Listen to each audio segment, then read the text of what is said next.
Welcome to Body in Balance Podcast. I am your host, Charlotte Johnson, the certified licensed physician assistant, sent here to kick some knowledge your way once a week for the purpose of educating, informing, and enlightening this audience concerning physical, spiritual, and emotional aspects of our bodies in relation to our Creator, the one, the only, the true and living God. Yes, He is the King of Kings and the Lord of Lords. Let us give it up for Yahweh.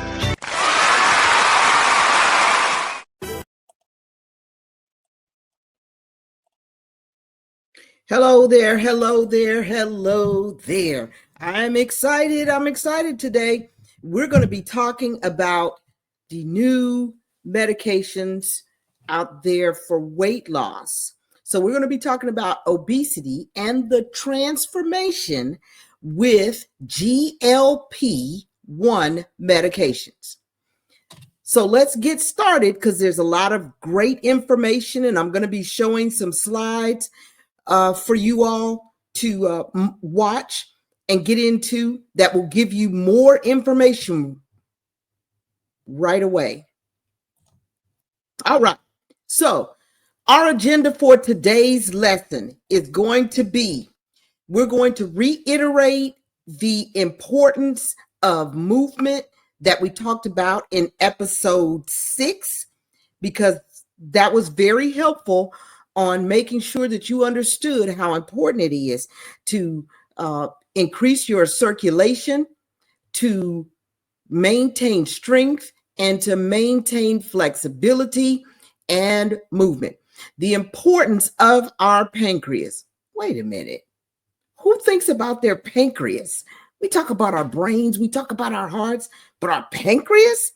Well, you watch. You'll see how important that pancreas is to you. Diabetics know. The third thing we're going to be getting into is how these new GLP-1 medications work. People, you need to understand what you're putting in your body. You've got to understand, how does it help? How does it make you better? What is it doing? What effect does it have? We're going to talk about that. And we're also going to be talking about the benefits and the risk of medications. So, part of what we're going to be doing is understanding the importance of the renewing of our mind, the transforming of our minds. We have to be able to understand the importance of transforming your mind, thinking a different way, thinking of your body as a temple. You've got to understand the importance of thinking of your body as a temple, because you're going to take care of it in such a way. So, short walks. You remember we talked about this in our last episode. We talked about not driving around in the grocery store parking lot, the mall parking lot, for 2 minutes, 3 minutes, trying to get a parking spot close. Park in the back. If God has blessed you to have the activity of your limbs, use them. Walk. Get that exercise. You see those stairs, you see the elevator. Use the stairs. 2 flights of steps is not going to hurt you. That's going to be good. It's going to strengthen your limbs. It's going to exercise your heart and invigorate your circulatory system. You want to do that. Regular exercise is important. Yoga, Pilates, stretching, flexibility, going to Planet Fitness or any of these other gyms for strengthening and weight. Let me tell you something about Planet Fitness. It's a really great place because they have trainers. They have hydro massages. It's a lot of great stuff that goes with having a gym membership. with Planet Fitness. Now, I go there, but I have no other skin in the game with them. Getting it in. Yes, we want to get it in. We want to get that exercise in. I'm putting in a few little things that you can look at. These are mini little bikes that you can stick under your desk. They go up to as expensive as $120 to $130, but I got a mid-range price for $86. There's one for $38 if you're on a little bit thinner budget. And then there is the TheraBand. I talked to you all about that for flexibility and for strengthening. It gives you resistance. That is only $13. You can hook it onto a chair in your office and use it to strengthen your shoulders, your arms. You can pull your arms apart. And as you're pulling your arms apart, while you have that on your wrist, it tends to strengthen your shoulders, back, upper back, and that. Now, let's talk about the importance of our pancreas. This gland has two functions. It's the digestive function, and then it has an exocrine function. When it's an exocrine gland, it releases digestive enzymes to break down proteins, carbohydrates, and fats. When it acts as an endocrine gland, it regulates our blood sugars, whether your blood sugar is too low or too high. If it's too high, it's because you don't have enough insulin. If it is too low, it's because you don't have enough glucose. And so glucagon is released to start to control that glucose. I'm going to jump back and minimize this. I'd love to show you all a video, and I'm going to do that right now. I'm going to show a video clip on the anatomy of the pancreas.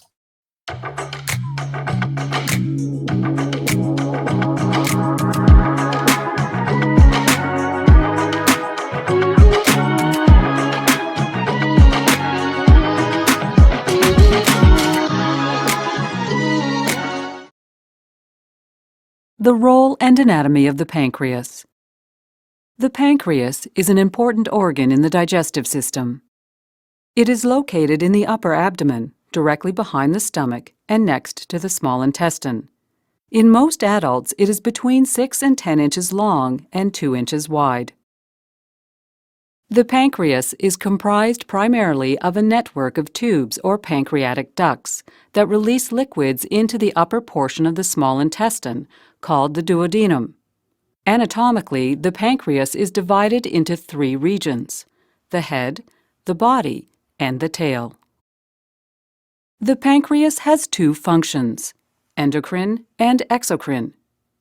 Its endocrine function is to produce the chemicals or hormones that regulate blood sugar, such as insulin. Its exocrine function is to produce enzymes that help to digest food. Pancreatic amylase breaks down carbohydrates or starches into glucose. Proteases break down protein into amino acids, and lipases break down fats. Because these digestive enzymes are so powerful, they are wrapped in a protective layer while they are in the pancreas. To reach the gastrointestinal tract, the digestive enzymes travel through the pancreatic ducts and are eventually released into the duodenum at the major papilla, also known as the ampulla of Vater. Once they are completely out of the pancreas, the protective layer is removed and the enzymes become active. Bile from the gallbladder also enters the duodenum at the major papilla. Bile breaks apart fat into smaller fat droplets, which are easier for lipase to digest. When the pancreas is healthy, it contributes to a healthy digestive system. However, when our pancreas does not function correctly and is unwell, we can have trouble digesting food properly or maintaining our blood sugar in a healthy range. The consequences of an unwell pancreas may include diarrhea, bloating, flatulence, oily and foul-smelling stool, weight loss, malnutrition, poor blood sugar control, and diabetes. Heavy alcohol consumption, high-fat diets, eating large meals, being overweight, and tobacco products can put stress on your pancreas, causing it to work less well. There are also some genetic conditions that affect the pancreas, notably cystic fibrosis. To help keep your pancreas healthy, eat a varied diet that is rich in fruits and vegetables. Include fish and white meats as favored sources of protein. Limit high-fat foods and alcohol to special occasions. Maintain a healthy weight, and watch your cholesterol and triglyceride levels.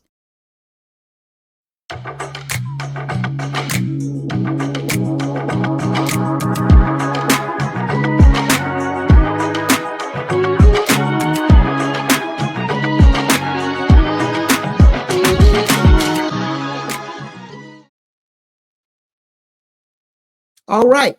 So that was a short little video talking about the things that I just talked to us about. Now we're going to start talking about the GLP-1 weight loss medications. We're going to just talk about these two, semaglutide and tirzepatide. Semaglutide was out there first, and it was discovered as a diabetic medication, and it was called Ozempic. So Ozempic was out first, and in its trial, let me tell you something about new medications. All new medications, once they go through testing and evaluations and trials, then they come to the market and they go through the FDA. They go through the FDA, they get approved, and then all the people that use those medications, when drug reps come to your doctor's office and give samples, they're giving those samples for you to try that medication. Your doctor talks to you about using those medications, and now you are in a trial. You are in a trial to see how these things work. Well, what happened, people were using Ozempic and they were noticing that patients that were overweight but had hemoglobin A1Cs over 6.5 that were using the Ozempic lost a lot of weight. So then they started investigating the medication even the more. When they did, they decided to make another medication called Wegovy. Wegovy is the same exact medicine as Ozempic. Now we're getting into the business part of medications. Ozempic was for diabetics, and insurance companies would pay for that. Wegovy, if you did not have or do not have a hemoglobin A1C over 6.5, making you clinically a diabetic, then you could not use the Ozempic. So they had to give you Wegovy. That would distinguish you from the diabetic patient that was going to get the medication for weight loss. So it's used as weight loss, but doctors have strict criteria to only give it to those that have BMIs over 30 and hemoglobin A1Cs under 6.5. Then you have to use Wegovy, which is a way for the insurance company to weed you out so they don't have to pay for the medication. That's what that issue is about. So now what goes on is tirzepatide started to make its own medication called Mounjaro. Mounjaro is strictly a weight loss medication. It works the same way as these other GLP medications. And I'm getting ready to show you a little video on how the GLP-1 medication works in the body. GLP stands for glucagon-like peptide 1. glucagon-like. Now, you remember in the last video I showed you, there was a enzyme called glucagon. That's a natural enzyme that is within the body, a natural hormone within the body that's made in the gut and in the pancreas. Now, what these medications are, they're kind of fake news glucagon. They're glucagon-like peptides that work the same way in the gut. So now we're going to talk about how the GLP-1 works in the body. I'm going to show you this video now.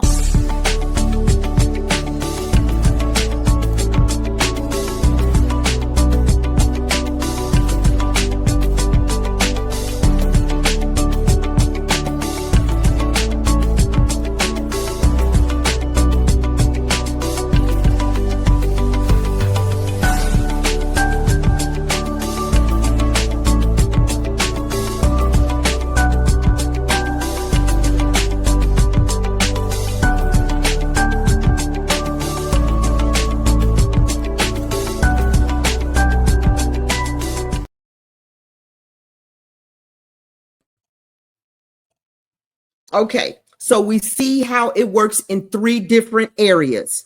It works in the brain, in the hypothalamus. It works in the gut to slow the gut down. When it works in the brain, it works on the hypothalamus, and that's the area that makes us feel satiety or fullness. It lets you know when you've had enough. People that don't have that working tend to overeat. So what this does is it affects that area and causes you not to overeat. It works in the gut to slow down the digestive tract. It works in the pancreas to produce the glucagon so that it can act like a glucagon enzyme that's normally in the body. It also increases your insulin intake. So what the glucagon does is act like an Uber driver and help to get blood sugar into the cells, which gives you more energy. Let's move on. So let's talk about risk and benefits of GLP-1 medications. Risk and benefits. So our risk for these medicines is vomiting and nausea. When I first started taking Ozempic, because I am diabetic, I had a lot of nausea. I didn't know whether I was going to be able to continue on with the medication. However, after about 2 weeks, my doc kept telling me to hang in there. And after about 2 weeks, it started getting better. I've been on it over a year and it hasn't bothered me. Now, our digestive tract is the other thing that gets affected. You can end up getting constipation or diarrhea. You can also have a terrible stomach cramps. And then there is the pancreas. You can get pancreatitis. That's a horrible, painful issue where you get inflammation of your pancreas. Then there's kidney damage. It is very important when you take these medications that you drink water. If you do not like drinking water, I would not suggest that you move forward with these medications, because what they tend to do is it tends to dry out the kidney, and then it can cause damage and problems for your kidney function. Those of you that have medullary thyroid cancer or have had medullary thyroid cancer or a family history of medullary thyroid cancer should never take this medicine. That should be brought up. If your doctor doesn't ask you about that, you need to let him know if you know that there is a family history of thyroid issues. Benefits. Well, the obvious benefit is what we're talking about today, weight loss. The second thing is diabetic control. And the third thing is the increased energy levels that you can get from these medicines. So, in conclusion, one of the things I want to talk about, I'm going to bring up some questions for you. The first one is there an end to using this medication after you lose weight? Now, my emphasis for continuing to exercise, keeping a well-rounded diet, and that kind of thing while you're on these medicines is for you to understand you have got to change your mindset. You cannot want to take this medicine for a year or so, lose 50 to 60, maybe 100 pounds. You can lose all of that weight, but it will come right back if you continue to have the same behavior. You've got to change your mindset. Think about exercising, working out, eating correctly, not eating late at night, not overeating. Make your portion sizes smaller. 2,000 calorie diet is the appropriate diet for most adults. If you are young, 25, and you're a construction worker, maybe a 2,500 calorie diet. If you're outside and working, then that's probably better for you. But for the most adults, you should eat a 2,000 calorie diet with fruits and vegetables included. That would include your proteins. So you need to look at changing your mindset. Studies have not been shown. Remember, I said what they do with these medicines is all the people that are using them, you're in a study. You're in a long-term study, and they don't know the effects of these medications on your body for long-term use. So a year to a year and a half, maybe 2 years, you want to stay on these, get off, lose the weight you're supposed to lose, and move on by maintaining a healthy diet and exercise program. Number 2, what are the areas of the body does this medication work in? Well, I told you, your brain, the hypothalamus, the intestines, and the pancreas. I want to go back to something real quick in one. Parents. I want to speak to the parents of these children, 6, 7, 8 years old. Stop feeding them all this junk food. Stop giving them these juice boxes full of sugar that would cause them to gain weight. These little dollar juices you get at the dollar store that are full of artificial colors and sweeteners. It's not good for them, and it changes their brain to think that that's okay, and they will eat like that. And if they eat like that, we have never had such a pandemic of obesity in our children. They don't go outside and play like we used to play. We used to get kicked out of the house and don't come back until the street lights come on. We played soccer, we played football, we played tag, we played hide and go seek, we played marbles, we did some of everything, played basketball, football, ran track, had track meets, we rode bikes. We did those things.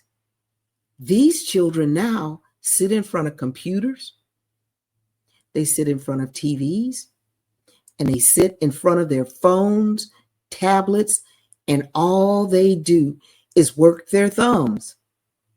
They just work their thumbs.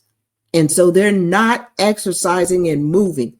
Parents, I adjure you, please get your children to move. Now, let's go to 3. What are the benefits of using these medications? The obvious one that we've been talking about is weight loss. Now, in a head-to-head study I did a lot of research on this, and in a head-to-head study that I saw at Johns Hopkins, a 1-year period of Majorno at 2 milligrams, which is equivalent to the 1 milligram for the Ozempic, you could lose up to 15%, 15.3% of weight was lost compared to 8.3% on the Ozempic or the Wegovy. All right. Number 4, what are the risks of these medications? Their gut problems are the most. The nausea, the vomiting, the constipation, the diarrhea, inflammation of the pancreas, which causes severe pain, kidney issues, and it should not go unnoticed. You've got to make sure that you don't have problems with thyroid cancers. Those are the things that I wanted to bring up. I hope that this has been informative for you. I am not pushing anyone to use these medications, nor am I warning you or telling you don't use them. What I am doing is giving you information so that you can have an informed decision. You can make an informed decision on what you want to do with these medications. I want you to understand there's not enough studies to know what long-term use of them are. So I wouldn't do more than 2 years on there, but I would make sure that I am changing my lifestyle. So for now, again, I hope that this has been a blessing to you and has worked out for you as something that would help you to make changes in your life. I want to share, you can look on the bottom of my presentation and you will see the email address. If you have any questions on any of our episodes, please send a question and I'll check and get back with you. If I know the answer, I will get to you. If I don't, I will research and come back or find someone that does know to be a blessing to you. It is my desire for you to be informed and to be blessed, having a healthy lifestyle and taking care of your body and keeping it in balance. Be blessed.